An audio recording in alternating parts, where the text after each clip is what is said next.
और सुनाना और सुन करके अपने जीवन पर, अपने शरीर पर धारण करना, ये सबसे बड़ी भक्ति बताई गई है। गोस्वामी तुलसीदास जी लिखते हैं, जो भक्त कथा को मन लगा करके श्रवण पान करता है उसका बेड़ा पार हो जाता है। गोस्वामी तुलसीदास जी बड़ा सुंदर भाव लिख रहे हैं कि प्रथम भक्ति संतन कर संघा और दूसरी रत्न कथा प्रसंगा। प्रथम प्रकार की भक्ति है संतों की संगति करो और अपने से बड़ों का सम्मान करो। लेकिन आजकल परीक्षित महाराज बड़ा गड़बड़ है, कोई सम्मान करना नहीं चाहता है। अगर हमारे बुजुर्ग लोगों ने नए लड़कों से अगर राम राम कर दी तो वे अपनी बखा दिक्कतें हम कछु हो गए। लेकिन एक बात बताते श्रोताओं, मेरे श्रोताओं, एक विद्वान कहता है बड़ा सुंदर भाव, लोगों की इच्छाएं कभी मरते दम तक पूर्ण नहीं होती। भगवान की कृपा हो गई, ऐसी गोविंद की कृपा हो गई तो भगवान की कृपा से महाराज साइकिल हो गई। अब मन में विचार करते हैं कि मोटरसाइकिल हो जाती, ऐसी कृपा वही मोटरसाइकिल हो गई। हाँ, और भगवान की कृपा से मोटरसाइकिल भी हो गई, लेकिन महाराज इच्छाएं कम नहीं हो रही, बढ़ती चली जा रही है। दिन प्रतिदिन श्रोताओं मान सम्मान घटता चला जा रहा है। विद्वान कहता है बड़ा सुंदर भाव, हर जगह हर वस्तु का महत्व है कि सर नीचे लगे और सर जे नीचे गए, और सर नीचे न गए तो सर नीचे नहीं है। ये सर तब अच्छे लगते हैं जब अपने से बुजुर्गों के चरणों में ये मस्तक नभाया जाता है, कितना शोभायमान लगता है। कि सर नीचे लगे सर नीचे गए, और सर नीचे न गए तो सर नीचे नहीं है। मुख नीचे लगे और प्रभु नाम लए, और प्रभु नाम न लए तो मुख नीचे नहीं है। ये सुंदर सा मुख तब अच्छा लगता है जब महाराज इस मुख से भगवान का भजन बोला जाता है।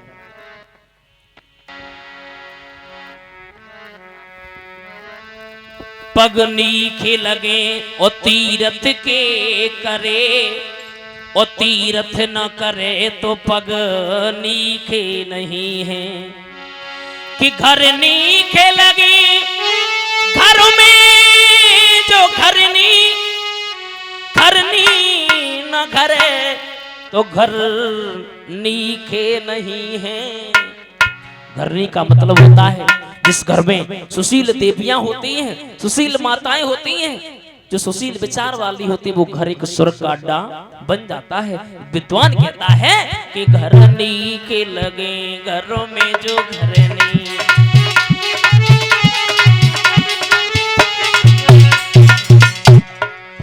घर तब अच्छे लगते हैं जिस घर में सुशील देवियां होती हैं, सुशील माताएं होती हैं, सुशील विचार वाली होती हैं, तब तो ये घर अच्छा लगता है।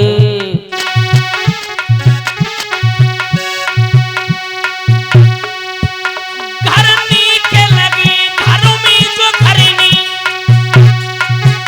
घरनी ना घर तो घरनी के नहीं, घरनी के नहीं।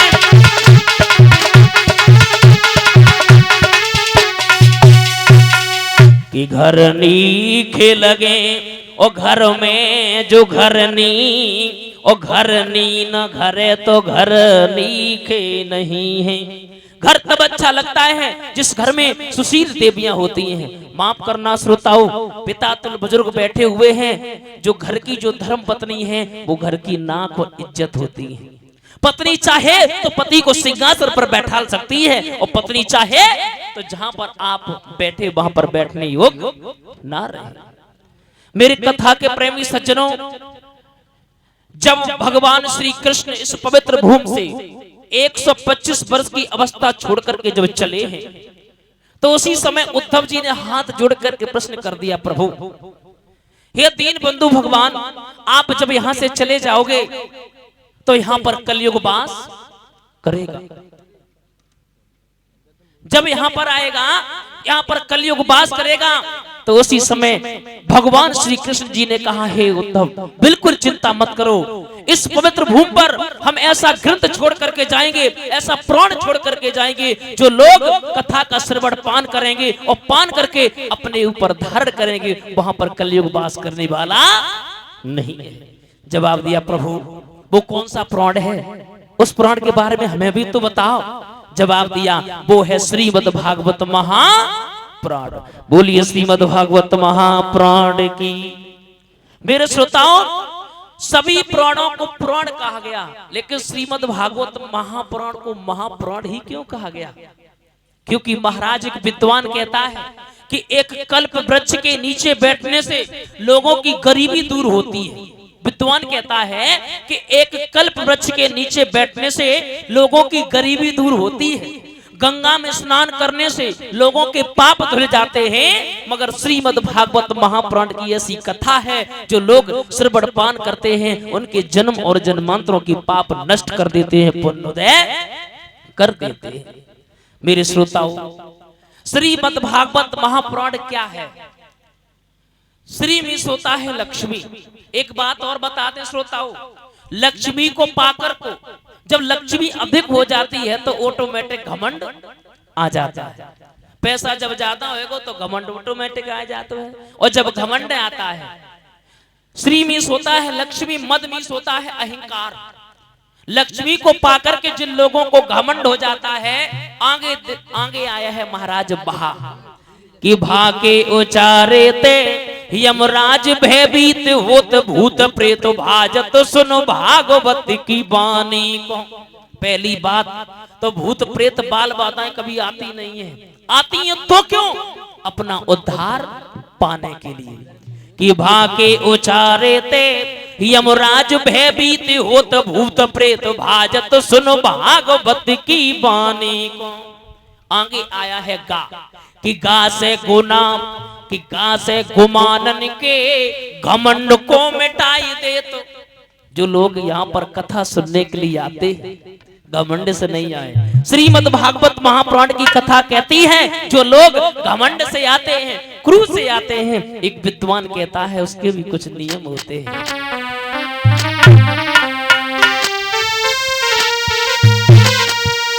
कि हर कीर्तन में और बैठते समय कोई ऊंची नीच का ध्यान न हो, कि अपनी यश का अपने बल का, अपनी यश का अपने बल का, अपनी धन का अभिमान न हो।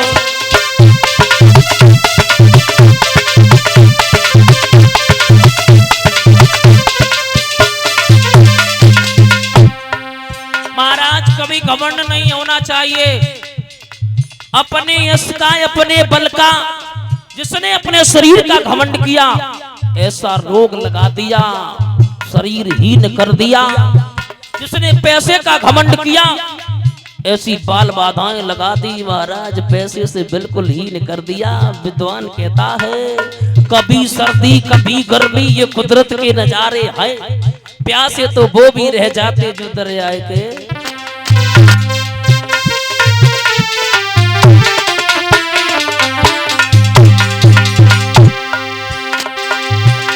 हर कीर्तन में बैठते समय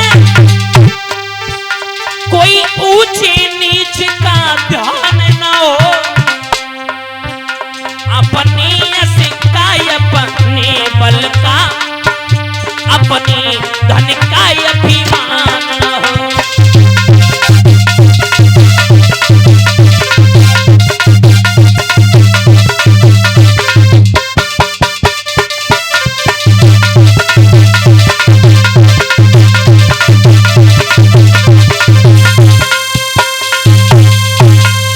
अपने यश का अपने बल का अपने धन का अभिमान न हो। विद्वान कहता है कि गा से गुमानन के और घमंड को मिटाई देत। आगे आया है बा कि बा से बनाए देत बिगड़ी दीनहीनन की। तासे तारन हारी ये गंग समझानी है। श्रीमद् भागवत महापुराण की कथा को एक गंगा मैया की उपाधि दी। मैंने अभी बताया था कल्प वृक्ष के नीचे बैठने से लोगों की गरीबी दूर होती है, गंगा में स्नान करने से लोगों के पाप धुल जाते हैं। मगर श्रीमद् भागवत महापुराण की ऐसी कथा है जो महाराज कथा का श्रवण पान मन लगा करके करते हैं, उनका बेड़ा पार हो जाता है। परीक्षित महाराज एक बात और बता दें, कुछ लोग ये कह देते हैं कि बृहस्पतिवार का दिन खराब है, शनिवार का दिन खराब है, मंगलवार का दिन खराब है। लेकिन एक बात बता दें, आज से अगर कोई कहे तो बता देना एक भी दिन खराब नहीं है। प्रत्येक दिन परीक्षित महाराज हमें विशेषता गुण बताता है। प्रत्येक दिन कोई भी दिन ले लो, सर्वप्रथम अगर सप्ताह को दिन मानते हैं तो इतवार। किसे मानते हैं? जिसे हम और आप रविवार कहते हैं। फिल्मी दुनिया वालों ने गाया था गाना कि एतबार नहीं करना, यानी कि विश्वास नहीं करना। एक बात और बता दें श्रोताओं, सबसे बड़ा होता है जीवन में विश्वास। पति को पत्नी पर विश्वास नहीं है, पत्नी को पति पर विश्वास नहीं है, भाई को बहन पर विश्वास नहीं है, बहन को भाई पर विश्वास नहीं है, उस घर में कभी भी कोई बात बनने वाली नहीं है। जिस घर में विश्वास नहीं है, आगे दिन आया है सोमवार। क्या आया है? सोमवार। उस घर में कभी सोमवार के दिन सुमित होने वाली नहीं है। गोस्वामी तुलसीदास जी बड़ा सुंदर भाव लिखते हैं कि जहां ओ सुमिति तहां संपत्ति नाना,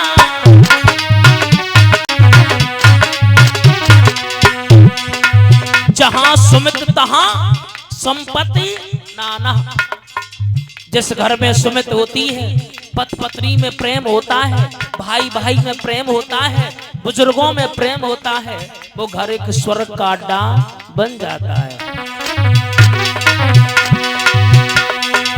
जहां सुमितता संपत्ति नाना,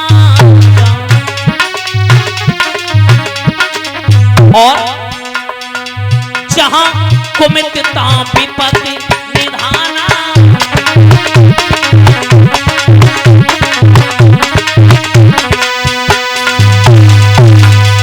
कि जहां सुमितता और संपत्ति नाना, और जहां कुमितता विपत।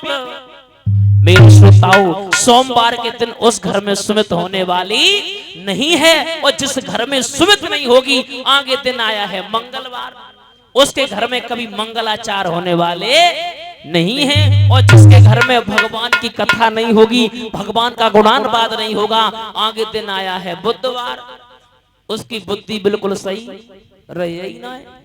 और जब बुद्धि सही ना रहे तो भगवान की कृपा होने वाली नहीं है। आगे दिन आया है गुरुवार, गुरुवार के दिन गुरु की कृपा नहीं होगी, और जब गुरुवार के दिन गुरु की कृपा नहीं होगी तो शुक्र शनिचर तो अपने पांव पे ले ही रहे महाराज।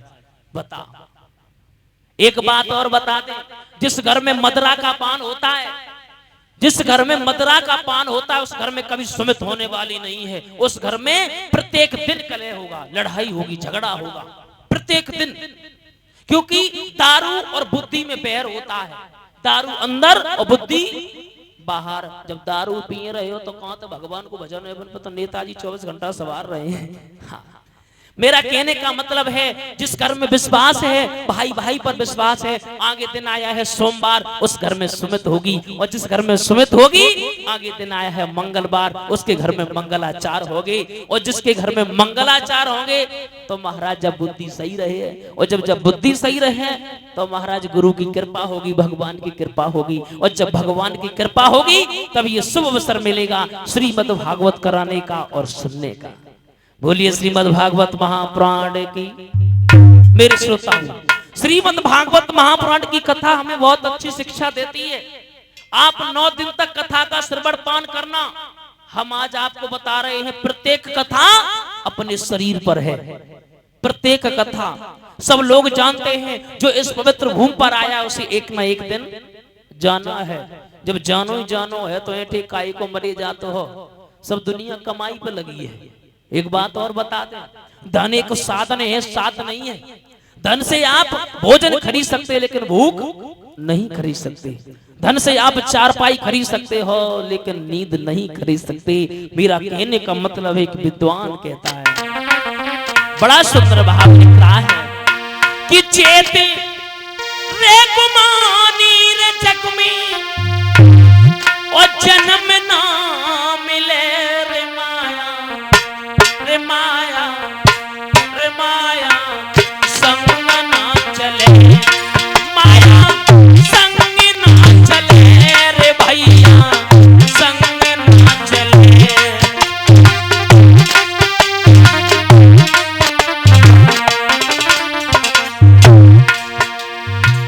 भैया कुछ भी जाने वाला नहीं है साथ में। 10 से 16 गई खेल में, 20 गई है मधु की जेल।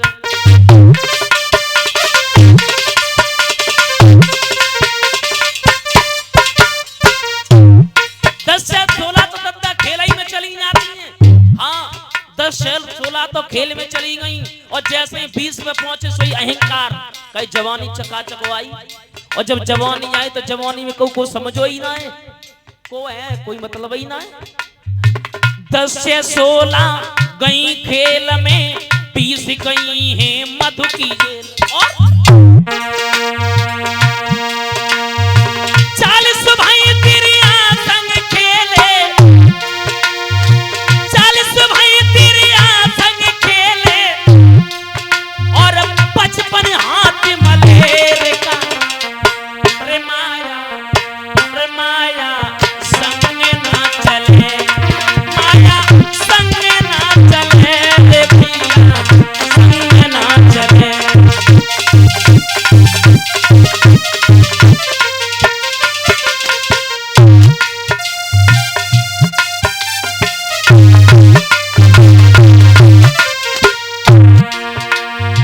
भैया जैसे ही 55 पे पहुंचे बल्ब बिल्कुल काम खत्म, स्याही गई सफेदी आवे, तन की खाल सुकुड़ सब जावे।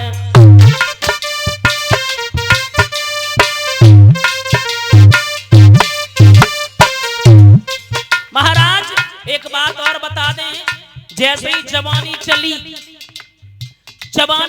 शरीर की ताकत गई, शरीर की चिकनावट चली गई। हाँ जवानी में तो गोविंदा बने घूम रहे हैं और बुढ़ापे पे महात्मा गांधी महाराज। स्याही गई सफेदी आवे, तन की खाल सुकुड़ सब जावे। जब शरीर की चिकनावट चली जाती है उसी समय क्या होता है, बंदर जैसो मुख हुई जावे,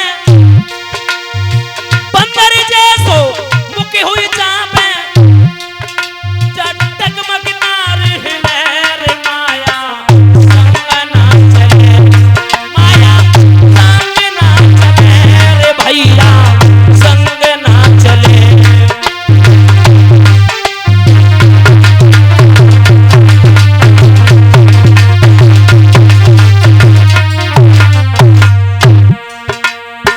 महाराज जैसे ही समय व्यतीत होता है तो महाराज शरीर की चिकनावट जब गई तो बंदर जैसे मुख हो जाए, फिर जब नार डगमग हिलत हुए, हाँ फिर कछु होता ही ना दद्दा।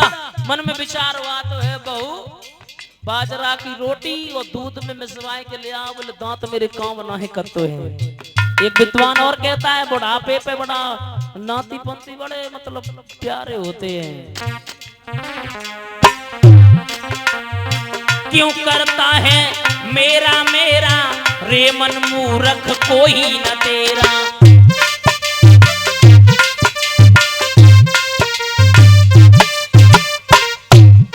जकाते नाती मेरो लड़का मेरो। एक बात और बता दें दादा, सेवा तभी तक है तभी तक नाती मानते हैं, तभी तक बहुएं मानती हैं, तभी तक बच्चे मानते हैं। कब तक? आंखिन में होए शरम, जिब्या होवे नरम और जेब होवे गरम, तब तक तो दद्दा सेवा है ना, सेवा होवे वाली ना है। क्यों करता है मेरा मेरा रे मन मूरख कोई न तेरा। आखिर है परलोक में तेरा,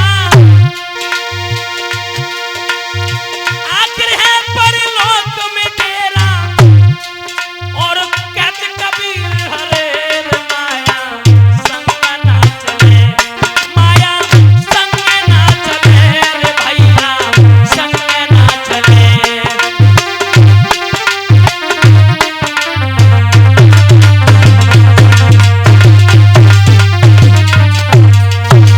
मेरी श्रोताओं, ये माया संग चलने वाली नहीं है।